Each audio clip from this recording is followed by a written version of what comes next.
Ada makrifat, separuh jalan. Buatkan diri merasa hebat. Tidak menerus melangkah jalan. Tidak tersedar, terus maksiat. Jangan terlupa makamnya iblis. Sebelum dimurka dia mulia.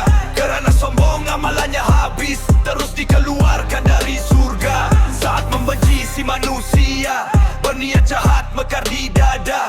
Tetap si dia meminta izin untuk menyesat zahir dan batin. Lalu peluang telah diberi.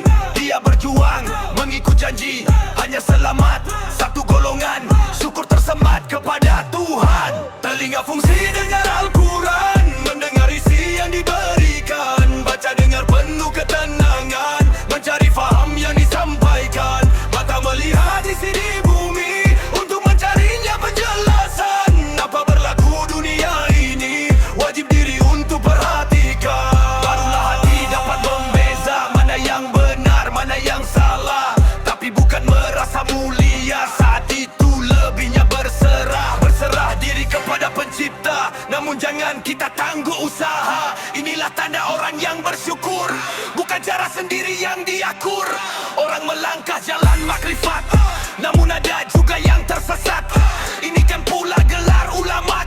Tidak semua ular disemak, tapi jangan kau benci ulama. Kalau salah tegurlah si dia. Kalau hati rasa tak tergamak, cukup hindarkan diri sahaja. Ada makrifat, separuh jalan. Buatkan diri merasa hebat. Tidak menerus melangkah jalan. Tidak tersedar, terus maksiat. Kita semua bukan sempurna, serba dililit tak tentu juga. Seperti aku benci pujian, kerana tak layak dibanggakan. Kesepian, kesadaran, mengalir derasnya air mata. Keangkuhan, kesombongan, hancur setelah menimpa bala. Saat manusia tak percaya, luahan hati dipermainkan. Sayangku pada si manusia, tapi diriku yang dihindarkan.